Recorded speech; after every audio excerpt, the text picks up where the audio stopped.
नमस्कार, मी वचंद्र सतीश कांदळकर, राहणार तळेगाव दिघे. गेल्या 3 महिन्यापूर्वी खंडाळा येथे काकांना अमृत ज्यूस दिलं होतं. अमृत ज्यूस कशासाठी दिलं होतं आणि त्याचा रिझल्ट कशाप्रमाणे आलाय तो आपण काकांकडून जाणून घ्या. कशासाठी घेतलं होतं आणि कसा रिझल्ट वाटला? रिझल्ट चांगला होता. सुरुवातीला 8 दिवसाला डायलिसिस चालू होतं. बरं. त्याच्यानंतर 8 दिवसाचं 3-4 महिने चाललं. त्याच्यानंतर 15 दिवसाला झालं. बरं. 15 दिवसाच्या नंतर त्यांनी सांगितलं की आता 1 महिना थांबून पाहू.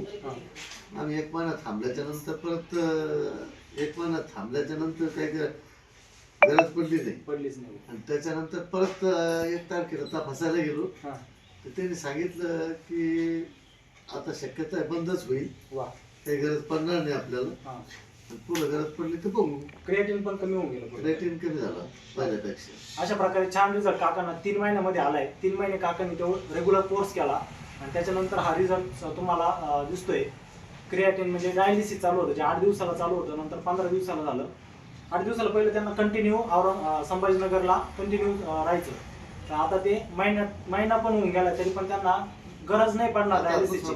दुसरा महिना तरी गरज नाही पडणार डायलिसिस, असं डॉक्टरांनी स्वतः सांगितलंय. अशाप्रमाणे छान रिझल्ट काकांना आलाय. खूप खूप निरोगी राहा, आनंदी राहा. धन्यवाद. तुम्ही पण वापरा. निरोगी राहा. थँक्यू.